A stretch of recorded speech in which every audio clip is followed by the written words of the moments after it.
நெல்லை மாநகராட்சியில் முறையான சம்பளம் வழங்க கோரி தூய்மை பணியாளர்கள் போராட்டத்தில் ஈடுபட்டுள்ளனர். கூடுதல் தகவல்களை செய்தியாளர் ராமசுந்தரம் வழங்க நாம் கேட்கலாம். வணக்கம் ராமசுந்தரம், தூய்மை பணியாளர்கள் முன்வைக்கக்கூடிய கோரிக்கைகள் என்ன? அங்க இருக்கக்கூடிய கள விவரங்களை பதிவு பண்ணுங்க. நெல்லை மாநகராட்சியுடைய தூய்மை பணிகள் தற்போது தனியார் நிறுவனம் மூலம் மேற்கொள்ளப்பட்டு வருகிறது. அந்த நிறுவனத்தில் தற்போது 200க்கும் மேற்பட்ட பணியாளர்கள், தூய்மை பணியாளர்கள் ஒப்பந்த அடிப்படையில் பணி செய்து வருகிறார்கள். இவர்களுக்கு மாதந்தோறும் 5ஆம் தேதி ஊதியம் வழங்குவது வழக்கமாக கொண்டுள்ளது. ஆனால் இந்த மாதம், அதாவது மே மாதத்திற்கான ஊதியம் ஜூன் 5ஆம் தேதி வரும் என எதிர்பார்க்கப்பட்ட நிலையில் அது இதுவரை கிடைக்காததால தற்போது அந்த பெருமாள்புரம் வாட்டர் டேங்க் அருகே மேலப்பாளையம் மண்டலத்தில் பணி செய்யக்கூடிய தூய்மை பணியாளர்கள் 100க்கும் மேற்பட்டோர் தர்ணா போராட்டத்தில் ஈடுபட்டு வருகிறார்கள்.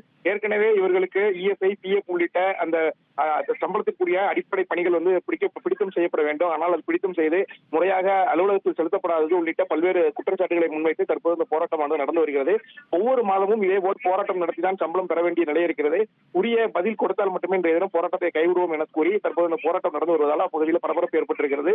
தூய்மை பணியாளர்கள் யாரும் பணிக்கு செல்லாததால் ஆங்காங்கே குப்பைகளும் குவித்து வைக்கப்பட்டிருக்கிறது. தொடர்ந்து அதிகாரிகள் அவரோடு பேச்சுவார்த்தை நடத்தி கொண்டிருக்கிறார்கள்.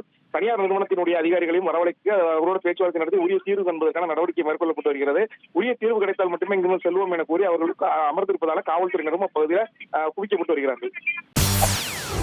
செய்திகளை உடனுக்குடன் தெரிந்து கொள்ள உடனே சப்ஸ்கிரைப் பண்ணுங்க.